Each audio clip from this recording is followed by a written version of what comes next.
morning, everyone. We have now left the house. The time now is 8:44. We woke up bright and early this morning because our parents have chocolate. But I wake up at 7 usually. So we are gonna drive to our first destination. If you ask me whether I like England more or Hong Kong more, of course I'm gonna say Hong Kong because England is literally full of these fields, and even if you walk very far, you can't see a lot of views because you're basically walking on a flat road. So I prefer Hong Kong because we can literally see so many different views. And we have arrived at Burton On The Water. There's a vintage ice cream shop here, chestnut tree here. Only there are 5 famous bridges here.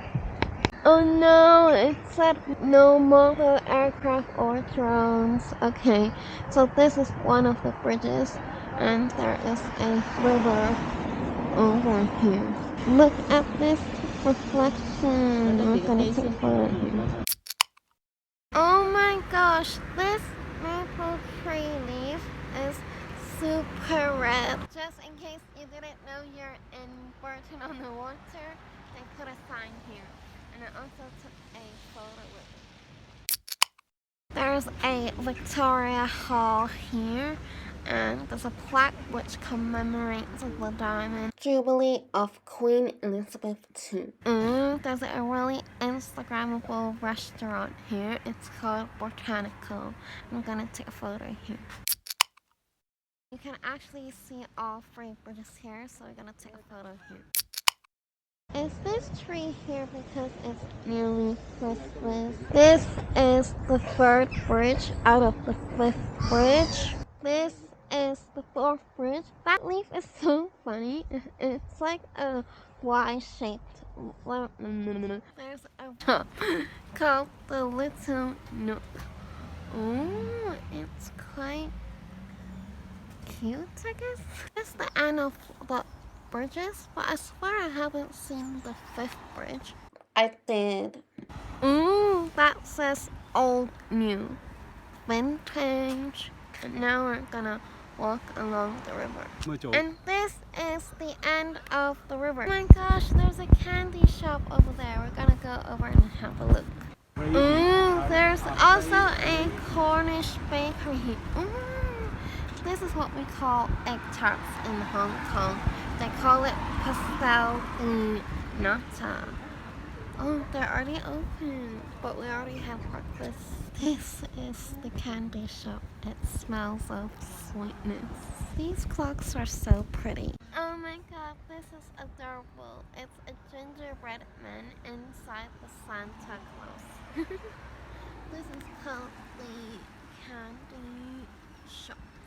Are huge. There is the Stag Et Stow here. Oh, it's a boutique bedroom, bar, restaurant, and walled garden area.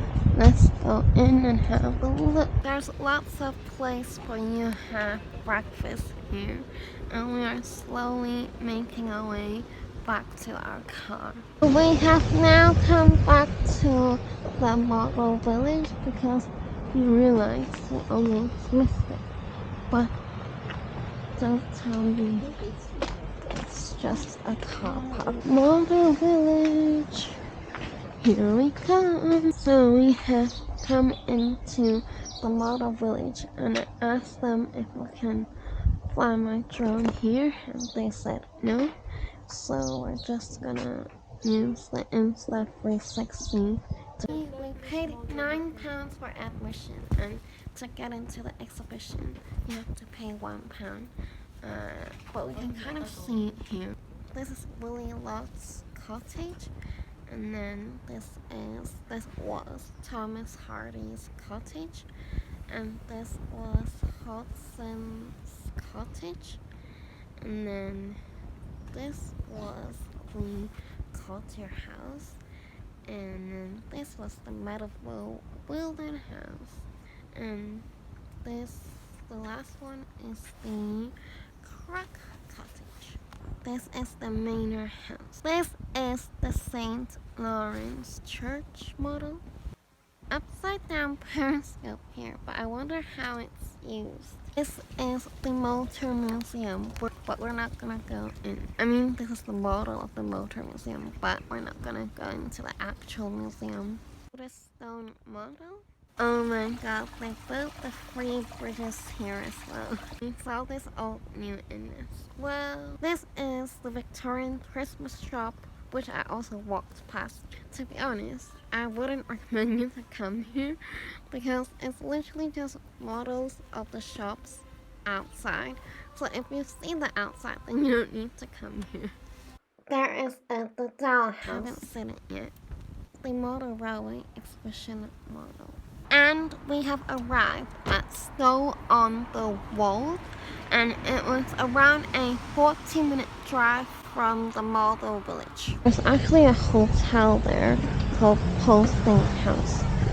We are now inside Fosse Gallery.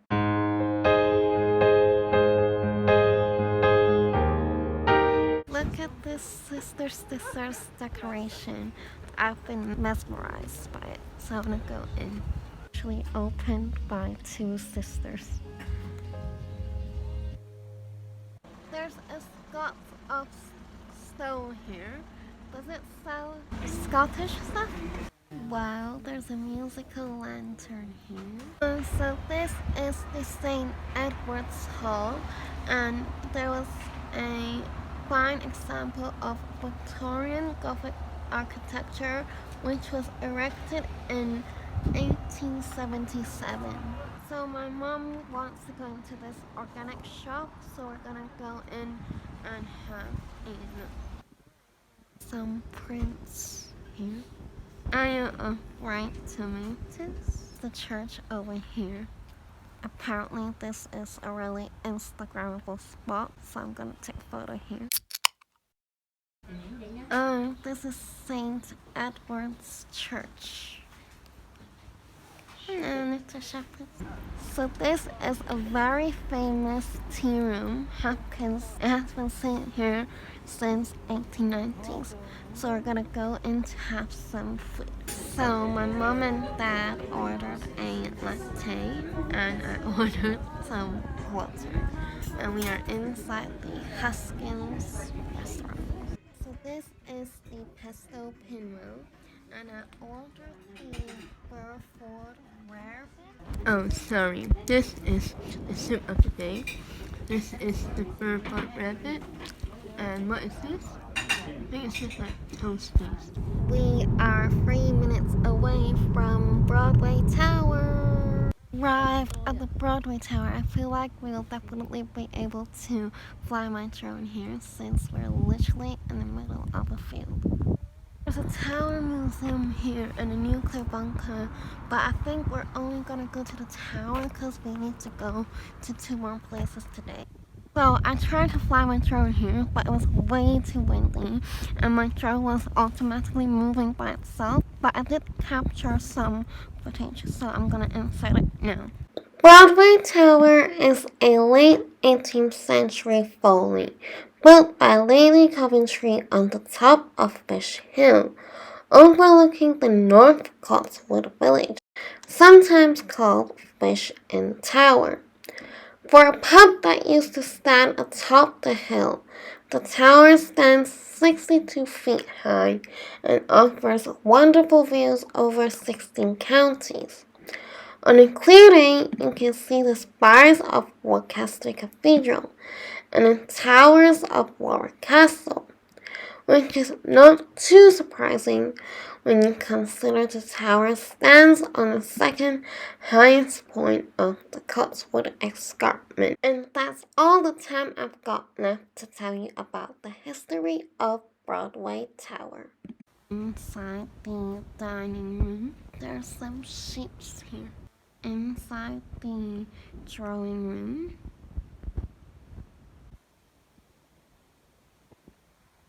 the library, where some of the big thinkers came to this room.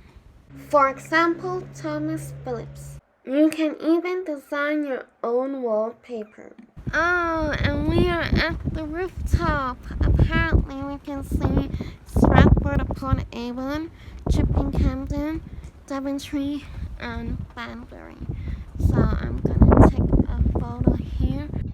Apparently in the old days, people would bath on top of this tower. That's what I heard from the audio guide. But obviously nowadays, no one needs to bath on top of the tower. So it's more used for like a marriage place. Now leaving the tower because we have our next destination to go to. And we have arrived at the English Heritage Hailes Abbey. Let's see if we can go in. Oh yeah, from October 31st to March 31st, it is only open from Saturday to Sunday. But we can kind of see it anyways. And in this drum clip, I will be telling you about the history of Hailes Abbey, which was a place of prayer and a place of pilgrimage, built in the 13th century. It belonged to the Cistercian order, which favored a simple and disciplined style of worship. The church's east end was rebuilt early in its history to house its holy relic. The holy blood of Hailes, the relic brought fame to Hailes Abbey, and Geoffrey Chaucer even referred to the monastery by name in the Canterbury Tales. During Henry VII's suppression of the monasteries, the relic was destroyed and the abbey was left in ruin. Following excavations in the 19th and 20th centuries, Hailes Abbey now stands as a monument to English monastic history. And in 1242, Richard, Earl of Cornwall, the second son of King John, vowed to found a monastery to give thanks to God after surviving a storm at sea. He was able to fulfill this vow 3 years later when his brother Henry VII granted Richard the manor of Hailes. Richard decided that this new monastery should belong to the Cistercian order, apparently inspired by a visit to Royaumont Abbey near Paris. And that's all the time I've got left to tell you about the history of this Hailes Abbey. And we're not here tomorrow. Tomorrow's Saturday. We're not here tomorrow, so that's why we can't come here tomorrow. And we have arrived at the cathedral. And we have arrived at Gloucester Cathedral. This is actually founded in the name of Jesus Christ, and it has been a prayer and worship place for over 1,000 years. And one of the famous reasons for this cathedral is because Harry Potter was filmed here. And the cathedral is actually free of charge, but they welcome donations, and I also made a donation. Oh my gosh, so do you guys remember in Harry Potter there is a scene where Harry is like walking along the walls and then there's some echoey, ghostly sounds? It was filmed here. Oh, there's a monk's kitchen here. And it basically looks like this. I think it's just like a place for you to have lunch if you come here at lunchtime. And we took some photos here as well. Oh, we should have came in the morning, because if we came in the morning, then there would be light shining through the glass window. But because in the morning we woke up too early and we wanted to make use of the daylight, so we decided to come here last, because you can visit this in the dark anyways. Ooh, the Gloucester Project. This is one of the most famous cloisters in the world. So we are now walking towards the hall. Oh, look at these decorations. They're so stunning. Ooh, there's a treasury there. Okay, And then there is these sculptures here. Okay.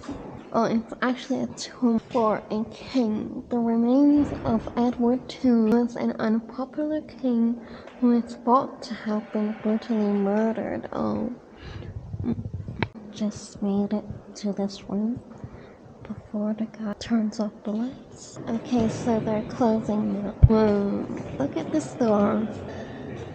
And then we're going back up. Oh my gosh, can you hear this angelic voice?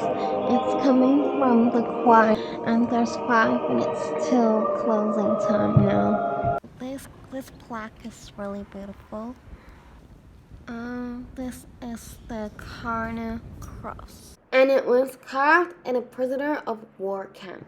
Oh, I actually haven't seen this side yet. I'm gonna quickly go and have a look. And then, wow, this is beautiful. Oh, there's someone there. They're gonna kick me out soon. So I'm not gonna go nearby. And then, lots of plaques. And some wine. We're nearing the end. Gloucester is getting ready for the Christmas season. We are going to go home for an hour and then we are gonna go out for dinner. So I will reconvene with you when we are having dinner.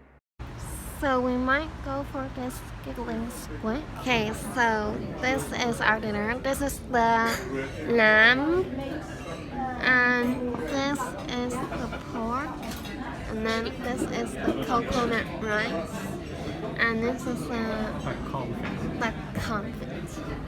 So I'm now back home. It is nearly 11:45, and something really funny happened at the restaurant just now. So I don't know if you guys know, I'm actually a really slow eater, and I think it took me like 40 minutes to finish the dish. But the waiters kept coming to ask if we were done. I was clearly not done, so I was like, nearly. And then my mom started like asking the waiter questions, just like, oh, so where do you study? And then like, how often do you come here to work? And then afterwards, another waiter came to ask us if we were done. And then we're like, nearly. And then my mom started asking that waiter, oh, where are you from? Blah, blah, blah. And then we ended up talking to the 2 waiters for a long time. So that was really funny. But anyways, if you enjoyed this vlog, don't forget to subscribe, like, share with your friends, and I'll see you all with another traveling vlog or music related video.